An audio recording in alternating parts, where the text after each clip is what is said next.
여러분 21세기를 살아가는 많은 사람들, 대부분의 사람들이 겪는 일이 있습니다. 그게 뭘까요? 스트레스입니다. 여러분 스트레스, 요만한 애도 스트레스가 있습니다. 스트레스를 바람에 한번 비유를 해보면요, 산들바람이 이렇게 그늘에서 시원하게 살랑살랑 불 때는 너무나 좋습니다. 바람이. 근데 이게 강해져 가지고 태풍으로 오면 이거 이제 무섭죠. 피해도 엄청나게 큽니다. 똑같은 바람인데, 여러분 바람이 강하게 불 때 뿌리가 튼튼한 나무는 잘 견딥니다. 근데 뿌리가 약한 나무는 잘못하면 뽑혀버려요. 뽑히기까지 합니다. 아니면 뭐 부러져 버리든지. 그런 나무를 볼 때 우리가 21세기를 살아가는 사람으로서 스트레스를 이기려면 힘이 있어야 되는 거예요. 뿌리를 내리고 딱 든든하게 서 있어야 됩니다. 여러분 스트레스 받으면 사람이 어떻게 될까요? 안에서 일어나는 현상이 있습니다. 혈압이 상승합니다. 막 혈압이 높아져. 그러니까 스트레스 받으면 어떻게 돼요? 막 이렇게 하잖아요. 예? 사람들. 그렇죠? 혈압이 올라가. 맥박이 증가합니다. 혈당이 증가합니다. 이게 스트레스가 만성 스트레스가 되면 이제 질병이 됩니다. 21세기에 나타나는 수많은 질병들이 이 스트레스와도 무관하지 않다고 합니다. 급증하고 있는 심혈관 질환, 종양 질환 다 이것하고도 연관이 있다고 합니다. 오늘날 많은 사람들이 살아가면서 굉장히 불안한 삶을 살아갑니다. 불안감 속에서 살아갑니다. 여러분 사람이 불안해지면 어떻게 되냐면요, 교감신경이 작동합니다. 나도 모르게 작동하는 겁니다. 안에서. 교감신경계가 작동을 하면 어떻게 되죠? 심장이 막 빨라집니다. 야 심장아 제발 좀 가만히 있으라. 이게 안 돼요. 막 빨라져요. 불안의 원인으로부터 빨리 도망쳐야 되거든요, 사람은. 그러다 보니까 산소가 필요합니다. 그러니까 이 산소를 심장을 통해서 공급해 주려고 막 빨리 뛰는 거예요. 불안해지면 혈관이 좁아집니다. 왜냐면 이렇게 여러분 호수를 딱 줄이면 물이 세게 나가잖아요. 빨리 가잖아요. 호수가 이만큼 넓으면 어떻게 해요? 물이 천천히 가겠죠. 혈관을 좁혀서 혈압을 상승시켜요. 피가 빨리 공급돼요. 호흡기도 어떻게 해요? 막 호흡기를 넓혀서 대신 산소는 또 막 받아들여요. 소화는 너 작동하지 마.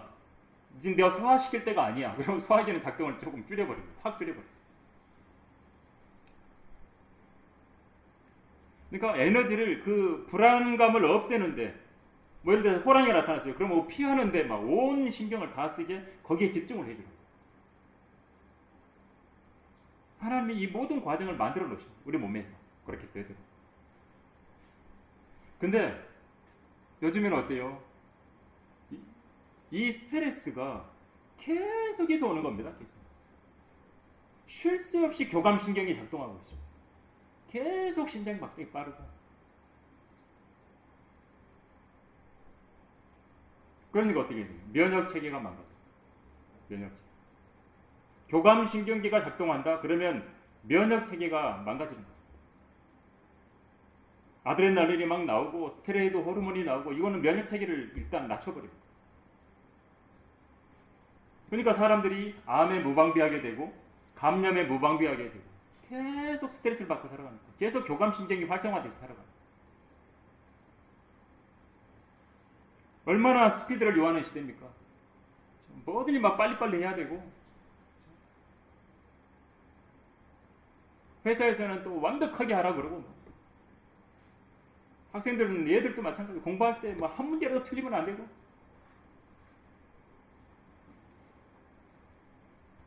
여러분 스트레스를 받으면 쉽게 나오는 게 뭐냐면 불평과 원망. 불평과 원망이 나오는 거예요. 따라서. 오늘 첫 번째로 우리가 볼 것도 그거예요. 쏟아져 나오는 불평. 백성이 불평함으로 그것이 주를 불쾌하게 했다고 1절부터 이야기해요. 주께서 그 불평을 들었다고 그래요. 그 주님께서 맨 끝에 있는 자들을 불살라버립니다. 그리고 그곳의 이름을 타베라라고 합니다. 근데 일부 백성들이 불타버렸음에도 불구하고 불평하고 그거 보면서도 또 불평합니다. 이번에는 먹을 것으로 불평합니다.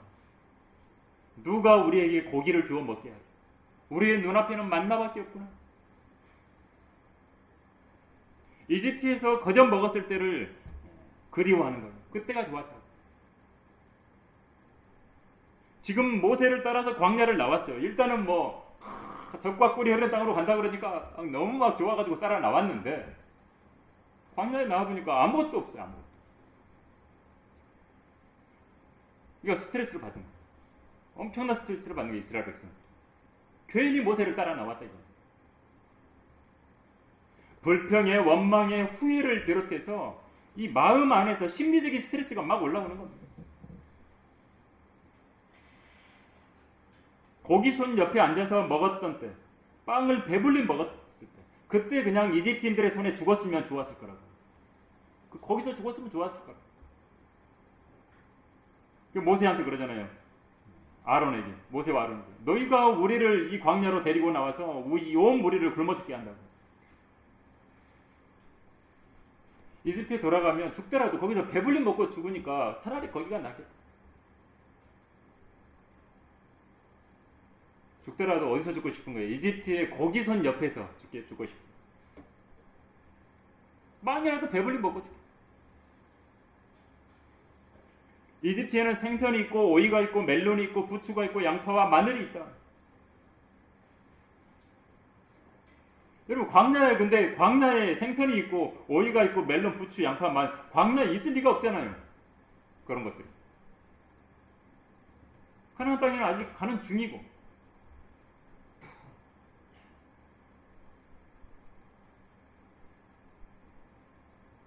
이집트로 돌아가면 생선부터 마늘까지 다 먹을 수 있다고 부추기면서 사람들을 미혹하게 돼요.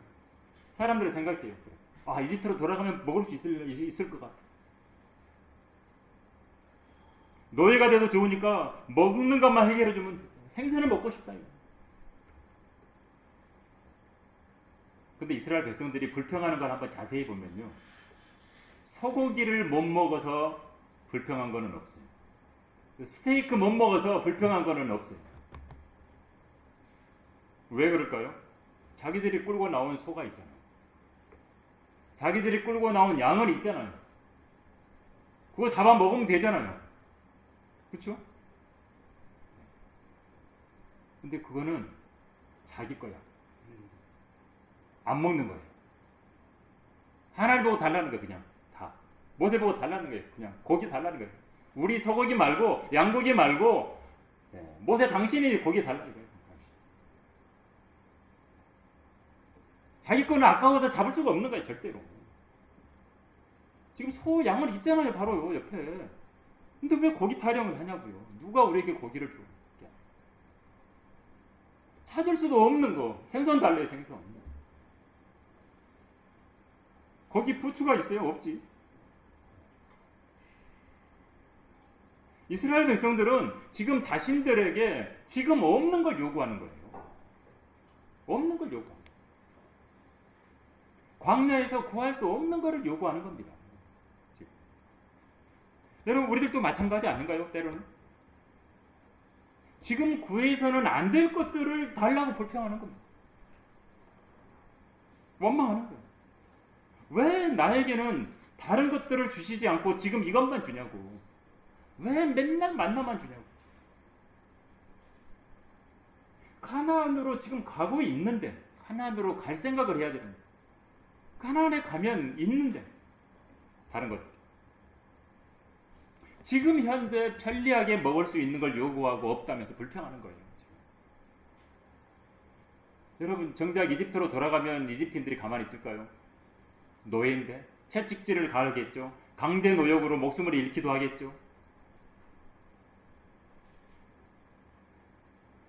우리도 마찬가지예요. 우리 영적으로 보면 육신으로 돌아가면 육신의 일만 남습니다. 정욕으로 돌아가고 욕정으로 돌아가면 하나님 앞에 남는 게 없어요. 하나님께서 마련해 주시는 음식을 먹으려고 하지 않고 이집트에서 먹었던 것만 그리워하면서 돌아가려고 한다는 거죠. 순수한 말씀의 젖을 사모해야 되는데, 그렇죠? 하나님의 주시는 만나가 말씀을 의미하잖아요. 성경이 보면. 이집트의 음식을 그리워하는 거예요. 부패한 음식을 그리워하는 거예요. 세상의 음식을 그리워하는 거예요.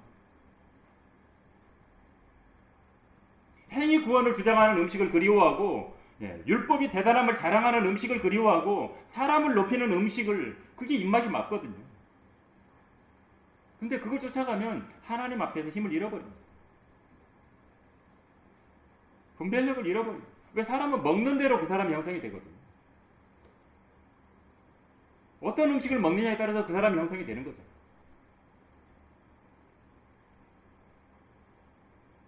여러분, 그리스도인들도요, 그리스도인의 이 미각을 마비시키려고 하는 것들이 얼마나 넘쳐나는지 모릅니다. 마귀의 마지막 때 강력한 미혹입니다.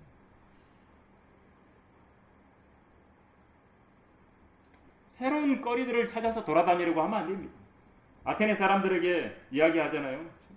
새로운 것만 찾는 그들이 너희들 미신적이다. 사도행전에서. 여러분, 진리는 옛날부터 있어 왔어요. 진리이신 주님 말씀을 있어 왔어요. 변하지 않는 말씀.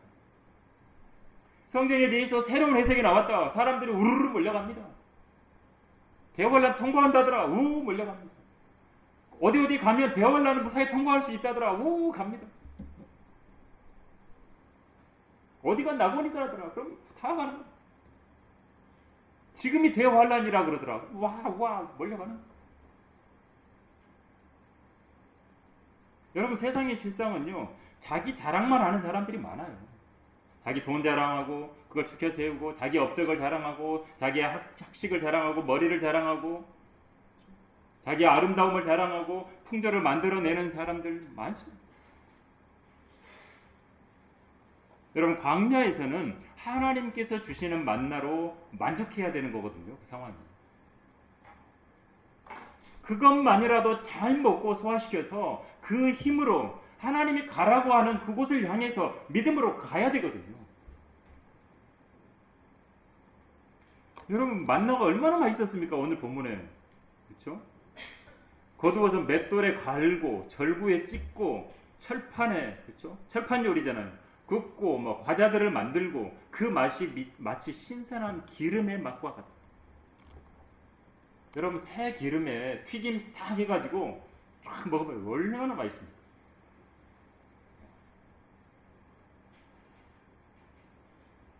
만나도 잘 씹어 먹으면서 소화시키고 잘 씹어 먹어서 소화시켜야 되거든요. 폭식하지 말고 급히 먹지 말고. 시편 106편 14절을 보면 오히려 광야에서 지극히 욕심을 부려 사막에서 하나님을 시험하였으니 주께서 그들의 요구대로 그들에게 주셨으나 그들의 혼속으로 메마름을 보내셨도다. 욕심을 낸 백성을 친 거예요. 욕심 부렸다고 성경에서 설명해 주고 있어요. 시편 106편에서.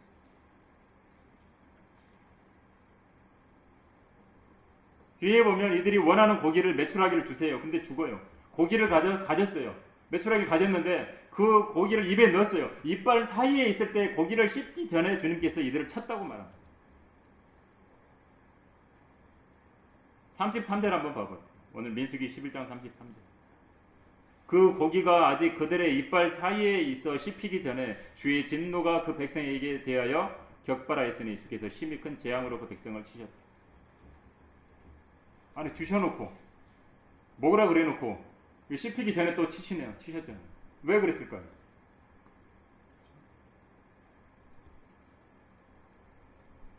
기도도 안 하고 먹었을지 몰라요. 급해가지고 그냥 금방 허겁지겁 먹는 거. 욕심을 부린 거죠.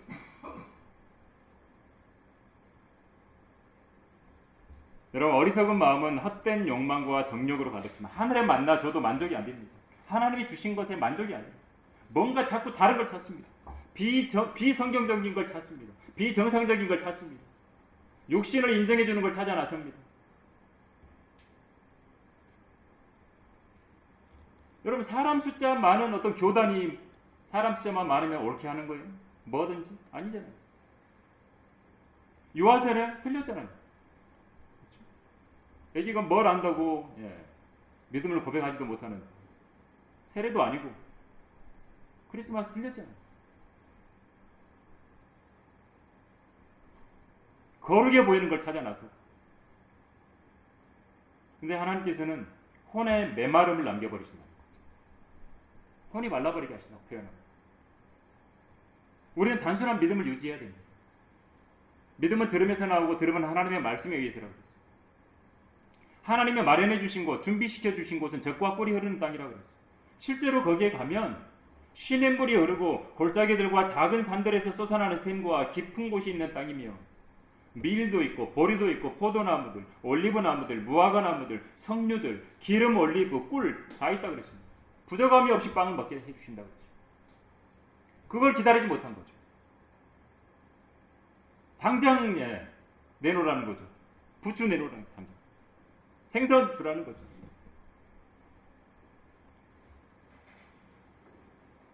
여러분, 하나님 말씀이 꿀과 벌집보다 더 달달한 말씀 있잖아요. 시편 말씀. 여러분, 이집트로 돌아가 버리면 하나님께서 준비해 주신 것은 먹지 못합니다.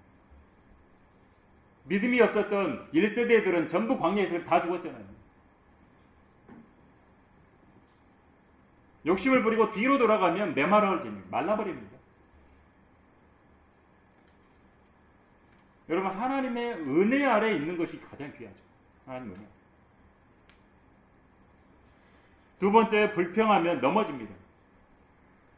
민수기 11장 오늘 4절에 그들 가운데 섞여 사는 무리가 욕심을 품었다고 그랬습니다.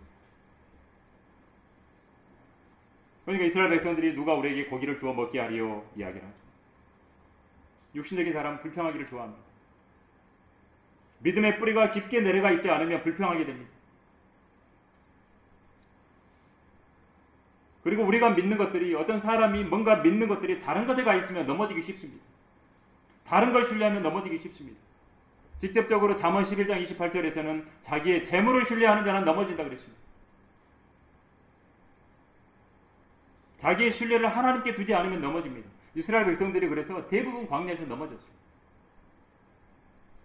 믿음을 상실한 거죠. 믿음이 없으니까 흔들려 버립니다. 넘어진 겁니다. 하나님을 첫째로 두기보다 자신의 욕망이 앞설 때 넘어집니다. 왜냐하면 자기 욕망이 앞서면 눈에 보이는 게 없거든요. 순서가 뒤바뀌어도 넘어집니다. 첫째로 하나님을 사랑해야 됩니다.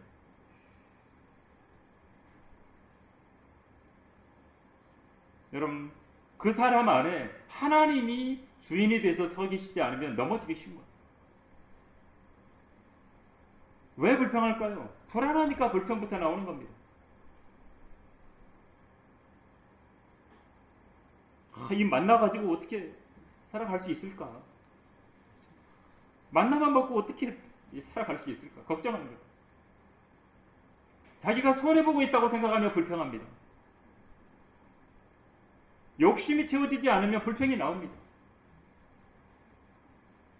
그러다가 불평으로 넘어집니다. 시간이 지나봐야 압니다. 아, 내가 그때 불평하게 어리석었구나. 여러분, 고난을 당할 때 불평하기 시작하면 길이 안 보입니다. 하나님께서는 그래서 고난 가운데 주를 보라 그러거든요. 주를 봐라. 불평 대신 감사하라 그러거든요. 불평이 있는 곳에는 항상 넘어지는 게 있습니다.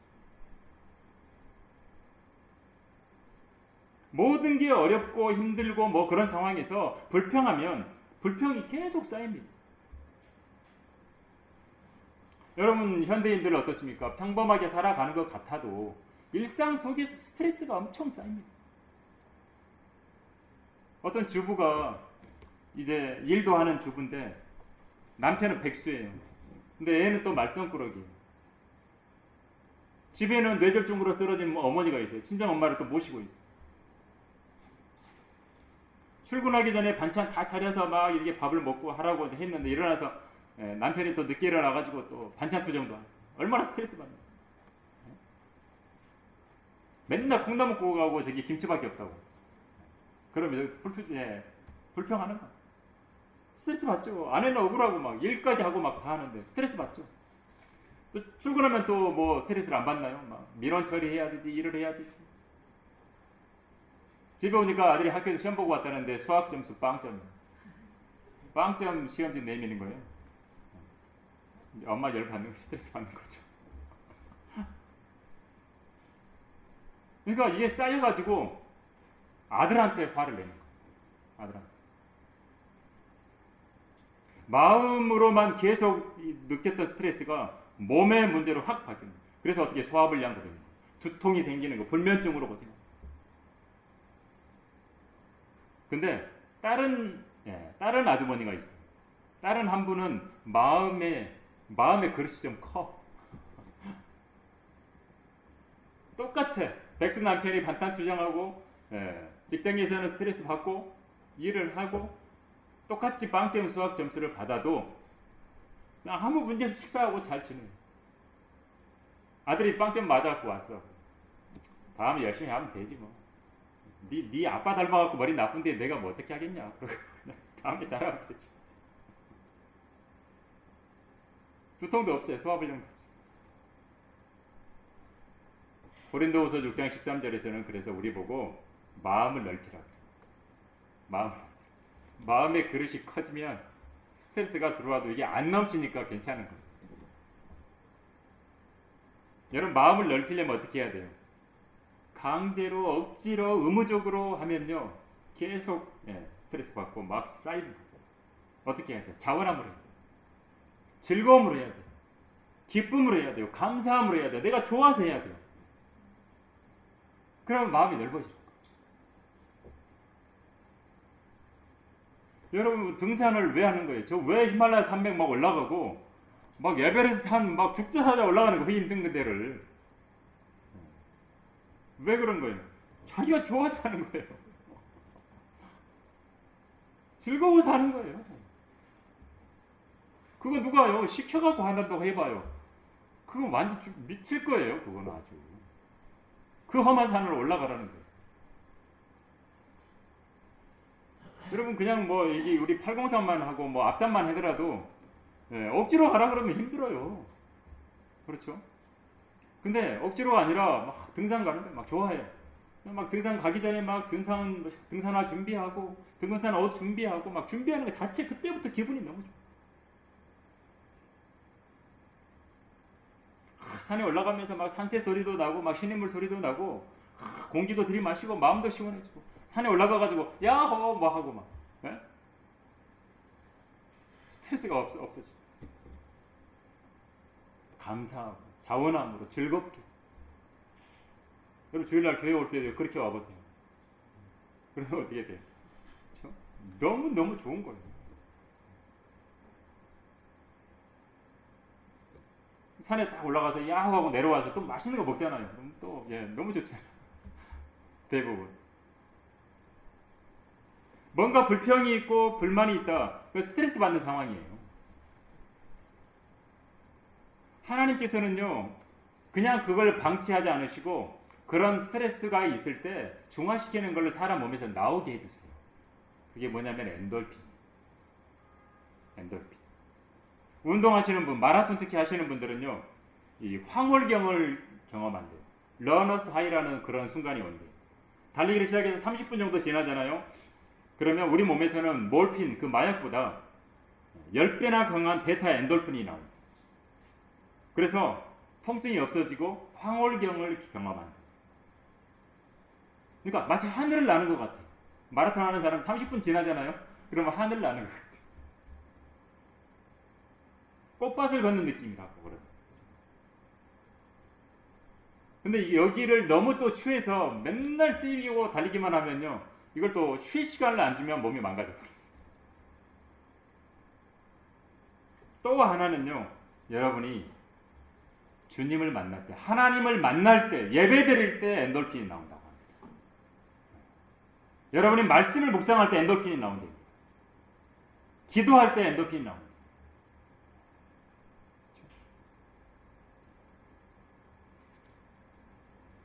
여러분 그렇게 하십시오. 진지하게 집중해서 예배드리고 기도하고 말씀 보고 묵상하고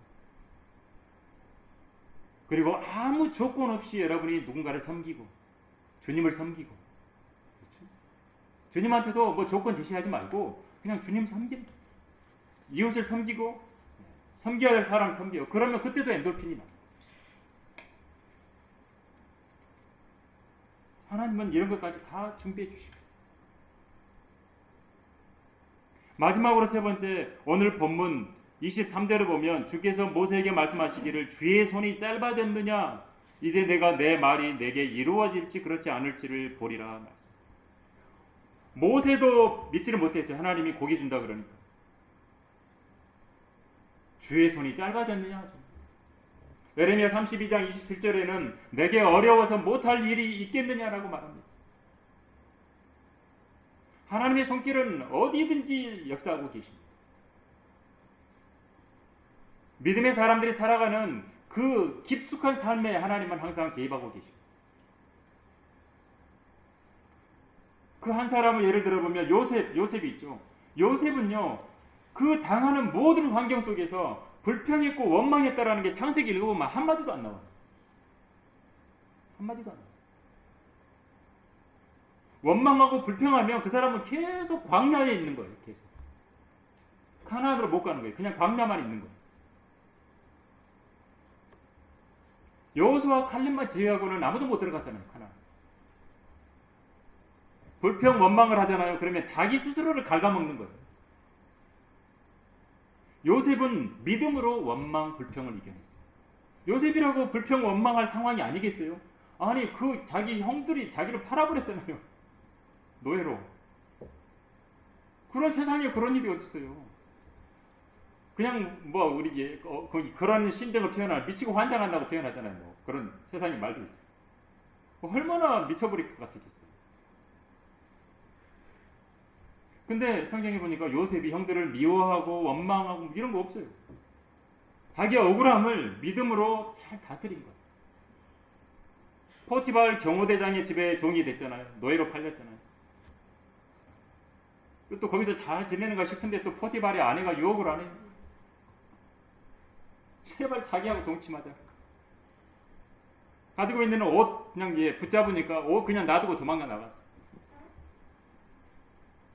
그 버려두고 간 옷은 요셉의 입장에서는 믿음을 결백을 입증하는 거예요. 신앙의 결백을. 주님께 왔던 사마리아 여인도 버려두고 가잖아요. 물동이를 버려두고 막 가가지고 이분이 메시아야라고 하면서 버려두잖아요. 그렇죠? 근데 세상은 정반대예요. 그 버려둔 걸 가지고 딱 완전히 뒤집어서 요셉이 나를 추행하려고 했다. 완전히 180도로 바뀌어버린 상황이다. 모함을 하는 거예요. 이게 세상이에요. 여러분 인생에서 이렇게 억울한 일 당한 사람이 얼마나 많습니까? 특히나 그리스도인들이 바르게 하면요 또 모함하고 그런 거예요. 여러분 감옥살이 2년이나 하잖아요. 요셉이 옷 그거 딱 그대로 뿌리치고 갔다고 2년 동안 감옥에 있습니다. 여러분 감옥에 2년간 있어 보신 분이 있습니까 여기? 요셉 감옥에 2년 동안 있었어요. 억울하게. 불평할 만 하잖아요. 그렇죠? 그런 말이 없어요. 요셉이 대충 믿음의 생활을 했다면 감옥에 안 갈 수 있어요. 그 경호대장 부인이 하라는 대로 했으면 당장에 감옥에 안 갈 수 있어요. 근데 나중에 걸렸겠죠. 그래서 감옥에 평생 있을 수도 있어요. 아니 죽을 수도 있어요. 근데 요셉은 하나님을 두려워했고 믿음을 지켰어요. 그래서 우리들도 마찬가지예요. 우리 안에 있는 불평, 억울함, 원망 전부 믿음으로 처리할 수 있어요. 요셉은 세상 힘을 의지하지 않았어요. 하나님을 의지했어요. 구덩이에 던져졌고 상인들에게 팔리고 노예가 되고 모함으로 감옥에도 가고 근데 요셉은 어땠냐면 요셉에게 기록된 하나님의 말씀은 항상 하나님께서 주께서 함께 하셨다. 요셉은 하나님을 계속 의지했던 거죠. 그리고 주님과 항상 함께 했던 거죠. 어떤 상황에서는. 실제 눈으로 보이는 상황은 불평할 수밖에 없는 상황이에요. 아니 하나님이 도대체 계시면 나한테 이럴 수가 있습니까? 근데 요셉은 자기 인생에서 일어나는 일들에 집중하지 않았어요. 어떤 상황이든지 그냥 하나님하고 함께 하고 있다는 것에 집중했어요.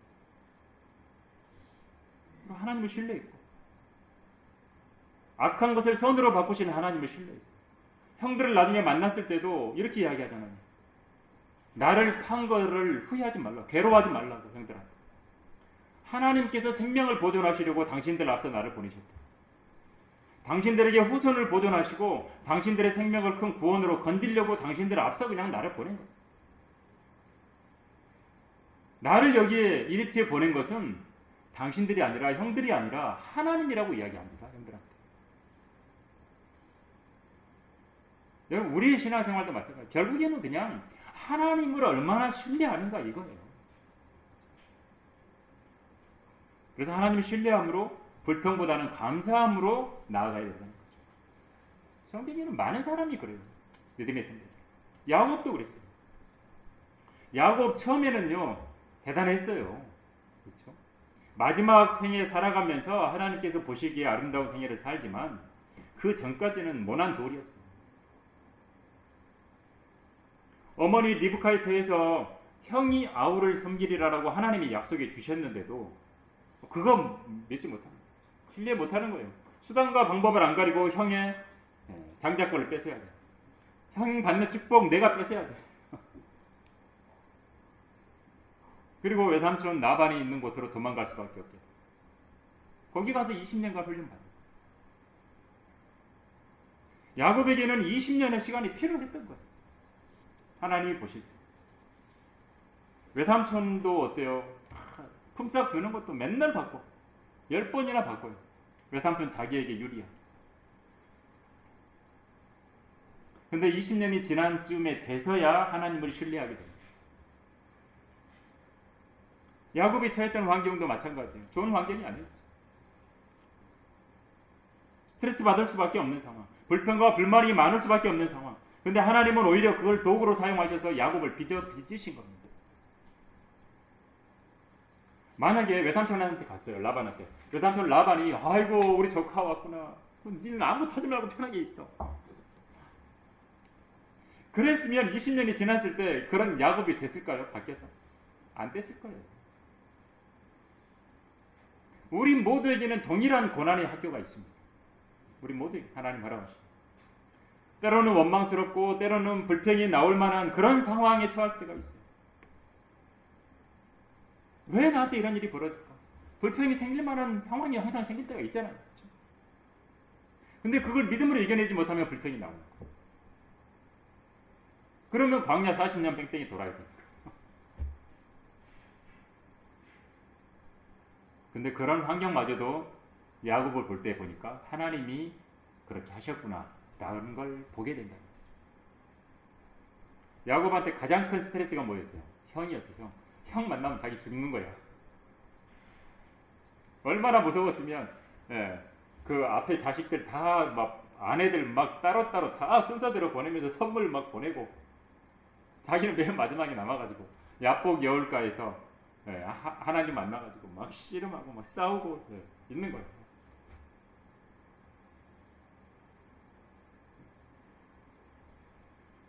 얼마나 두려웠으면 모르겠어요. 하나님께서 이제 야곱을 육신적인 야곱을 확 쳐가지고 넓적다리 우묵한 곳을 쳐가지고 뼈가 위골되게 해가지고 쩍쩍쩍 걸게. 아마 그런 것도 있을 거예요. 야곱이 이제 에서가 딱 만나러는데 동생 야곱이 쩔뚝쩔뚝거리고 오는 거예요. 이걸 어떻게 해야 되는데 했는데 갑자기 어때요? 좀 불쌍해 보이는 거예요. 쩔뚝쩔뚝. 그런 것도 있지 않겠어요?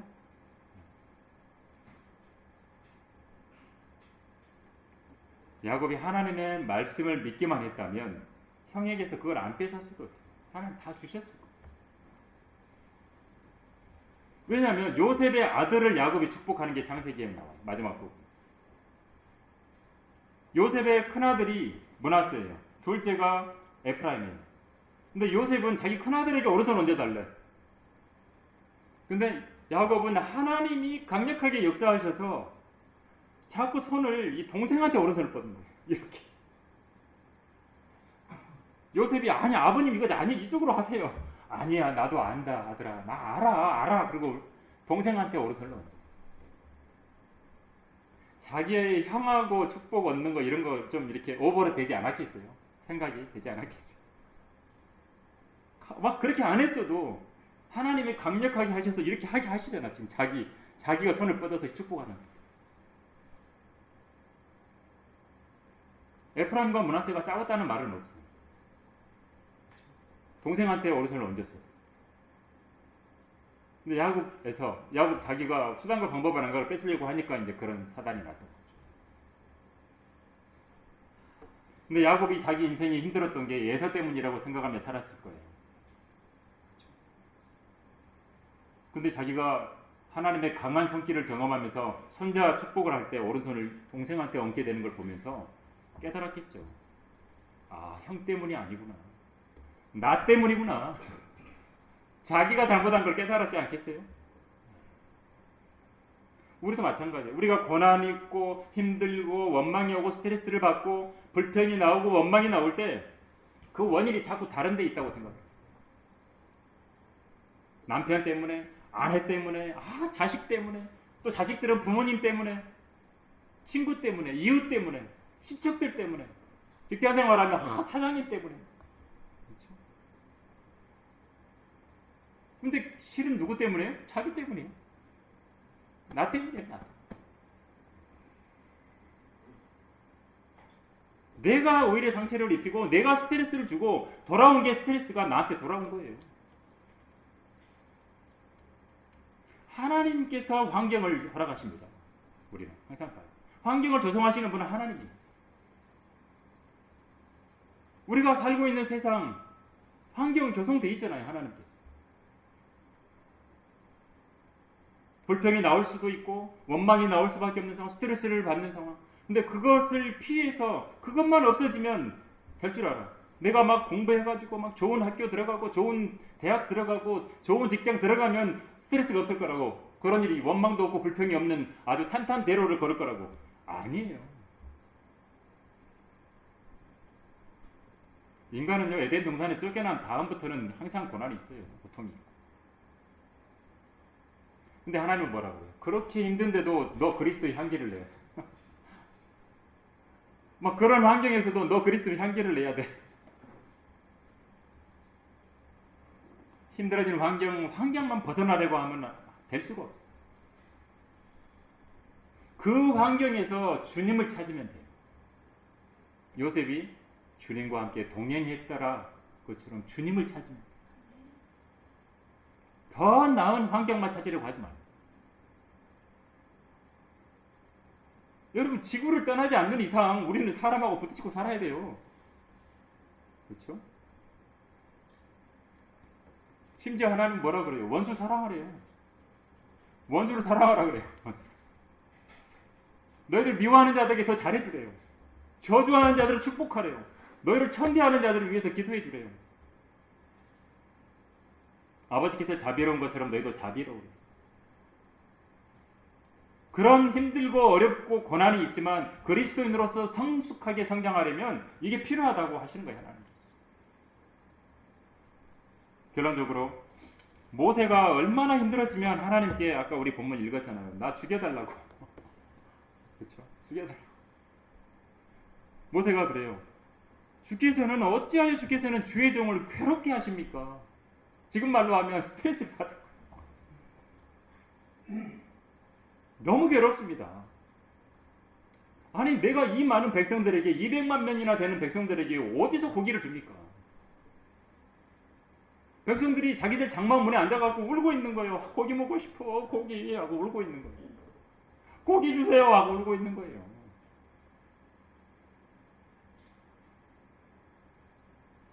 스트레스가 이만저만 아니었을 거예요. 모세가. 그러니까 나 죽고 싶다고 한 거예요. 백성들은 이렇게 말해요. 누가 우리에게 고기를 주워 먹게 해요? 우리가 이집트에 있었을 때가 나았다.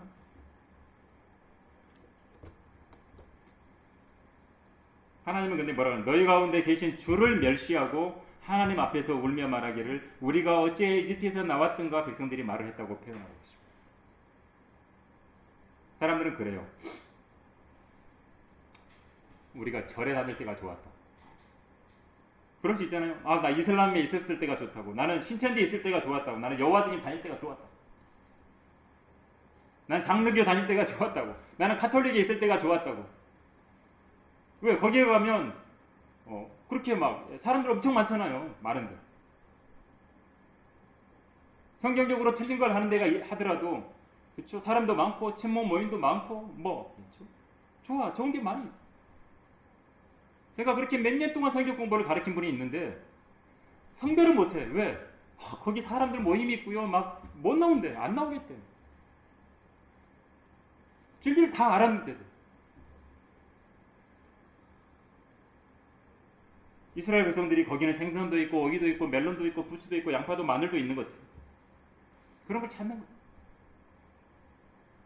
거예요. 여기는 아무것도 없다는 거예요. 이스라엘 백성들이 광야에 와보니까 아무것도 없다. 근데 분별력이 없는 거잖아요.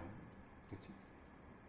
마치 애기들처럼 광야에 가니까 뭐 사탕도 하나도 없어.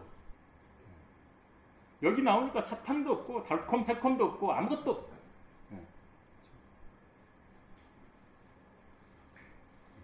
사탕 달라 이거예요. 이빨 다 썩어도 좋으니까 사탕 달라 이거.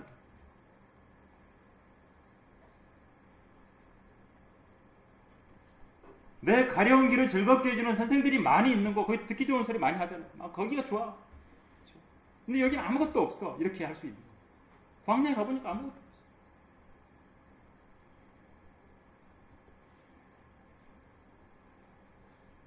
여러분, 하나님께서는 모세에게 한 달 동안이나 너희 코에 넘쳐서 너에게 실증이 날 때까지 고기를 주겠다고.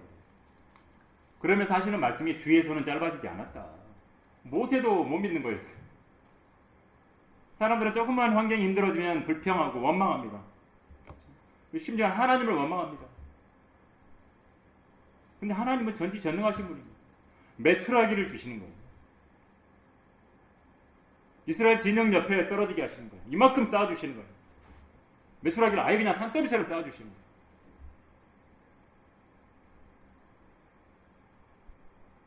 주시긴 주시는데 대신 하나님께서 재앙으로 치기도 하죠. 와, 고기다. 씹히기 전에 하나님이 치셨다고 하죠. 불평, 원망이 어디에서 나오는 거예요? 욕심에서 나오는 거예요. 키브롯 하타아와라고 이름을 붙입니다. 34절. 이는 욕심을 낸 백성들을 그곳에서 장사했습니다. 욕심 때문에 그래요. 욕심. 우리는 오늘 말씀을 보면서 우리 자신들을 돌아봐야 됩니다. 불평과 원망이 내 욕심에서 비롯되고 있지 않은지를 볼 수 있어야 돼요. 하나님을 향해서 믿음이 없으면 누구든지 불평하고 원망하게 됩니다. 그 어떤 사람도 그렇게 합니다. 여러분, 교과서적으로 믿음이라고 하는 걸 정의해보면 종교적인 신념이라고 할 수 있어요. 근데 그 신념이 위를 향했잖아요. 하나님을 향했잖아요. 그래서 우리는 그걸 신앙이라고 하는 거예요. 믿을 신자에 우러를 앙자를 쓰는 거예요. 그래서 신앙이라고 하는 거예요. 하나님을 위를 향하잖아요. 우리의 믿음이. 그래서 신앙이라고 합니다. 그냥 종교가 아니어도 그냥 사람에 대해서 신뢰를 하면 평안함이 있습니다. 애들이요 막 놀이터에서 노는데 엄마 아빠가 옆에 있는 줄 알았는데 보니까 없어. 그러면 바로 울어버려요. 자기 신뢰 대상이 안 보이니까 평안을 잃어버린 거예요. 여러분, 전지전능하신 하나님께서 여러분 곁에 늘 함께 계시더라는 확실한 믿음이 있으면 평안이 있지 않겠습니까? 그렇죠? 불평 불만보다. 마음의 평안을 잃어버린 상태가 불안한 상태예요. 불안하면 불평 불만이 나오는 거예요. 불안한 상태가 되면 어떻게 된다 그랬어요? 불평 불만 나오고 신경계가 작동하고 호르몬이 작동해가지고 건강도 망가집니다. 건강. 그래서 성도들은 늘 자신 안에서 내 안에 주님이 함께 하시지. 그걸 기억해요. 그래서 하나님께서 때로는 적절하게 교감신경이 작동하고 때로는 적절하게 부교감신경이 작동되고 조절이 돼야죠. 부교감신경으로만 나는 살래. 그것도 안 되는 거예요. 항상 조화된 상태에서 평안을 누려야 돼요. 그래서 데살로니가전서 5장에서는 항상 기뻐하라. 쉬지 말고 기도하라. 모든 일에 감사하라. 괜히 하시는 게 아니에요. 믿음으로 기뻐할 수 있고 믿음으로 기도하고 믿음으로 감사하고 그러면 여러분의 몸도 건강 상태가 유지됩니다. 불평보다는 만족하면서 감사하는 삶을 살아가면 저 하늘 아래 갇혀 살아가는 그런 영원한 삶의 축복, 뭐 그것뿐만이 아니라 이 땅에 사는 동안에도 하나님이 주시는 강건함도 누릴 수 있다는 것. 여러분, 그래서 하나님께서는 이 불평이 있을 때 어떻게 하라는 거예요? 감사하라는 거예요. 그게 하나님의 처방. 내가 너하고 함께하고 있잖아. 그걸 믿으라는 거예요. 주의 손이 짧아졌냐고 하시는 이 말씀 기억하시면서 하나님의 손은 짧아진 게 아닙니다. 하나님은 내가 어려워서 못할 일이 뭐가 있겠느냐라고 말씀하십니다. 그걸 기억하면서 여러분의 입술에서 불평이 나오지 않도록, 원망이 나오지 않도록 감사가 늘 나오는 성도들이 되게 해달라고 그렇게 하나님 앞에 늘 기도하면서 또 깨어서 살아가는 성도들이 되시기를 간절히 바랍니다. 기도하겠습니다. 아버지 하나님, 오늘 저희들은 민수기 11장에 이스라엘 백성들의 불평을 통해서 우리 자신들을 비추어 보았습니다. 모든 상황을 볼 때는 참으로 당연히 불평이 나오고 원망이 나오고 해야 되는 상황이지만 하나님께서는 우리에게 감사하라고 말씀하시고 기뻐하라고 말씀하시고 주님을 바라보며 기도하라고 말씀하시고 내가 너와 함께하고 있다. 그 힘든 과정 속에서 내가 동행하고 있다는 것을 말씀해 주셔서 감사를 드립니다.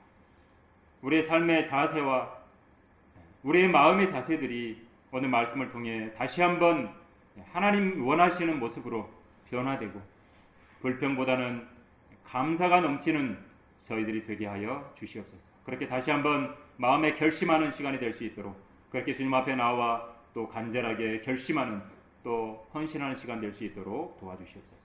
주 예수 그리스도 이름으로 기도드립니다. 아멘.